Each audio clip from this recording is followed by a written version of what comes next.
Okay, topic 3.3, integration by substitution, question 4b. So we got limits of 7 and 0 for the integral of 18y plus 8 times the cosine of 9y squared plus 8y minus 6 times dy. So we're picking a u. I can see that if I differentiate 9y squared, it will give me 18y plus, or it'll give me 18y. So a good place to start would be letting u equals 9y squared plus 8y minus 6. Now du dy, bring the power down, multiply, drop the power by 1, and 8y differentiates to 8. Bring your dy over, so we have 18y plus 18 dy. Okay, so I can see there I've got 18 plus 18 plus 8 here, sorry, apologies, I miswrote that, 18 plus 8.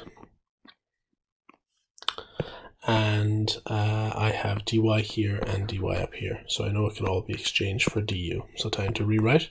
I'm going to keep my limits here, even though I'm writing it in terms of u. I'll just explain that now in a second. So I can replace cos of 9y squared plus 8y minus 6 by cos of u. And I know that 18y plus 8 and dy can just be replaced by du. Okay, so remember now, I can't just put 7 in for u after I integrate.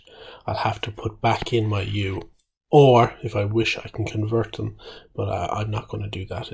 It's no faster, I actually don't think, at the end of the day. So we got to integrate this. So the integral of cos u is sine u, and that's from 7 to 0. But to use 7 and 0, I have to put back in the correct u.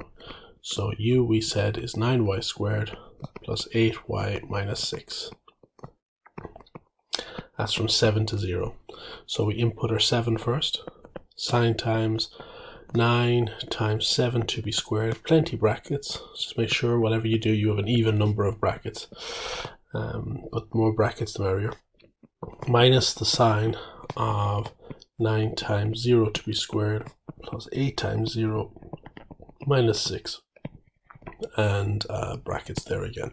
So I'm going to calculate them individually, but if you're confident, do it all in one go. Once again, I'm in radian mode.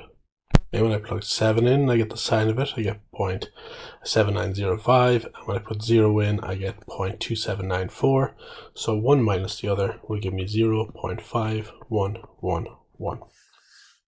Just remember you're in radian mode there. If you're having difficulty and you're getting syntax errors in your calculator, break it down into smaller steps. Calculate all of this first and then get the sine of it. Calculate all of that first, then get the sine of it, and then subtract your answers.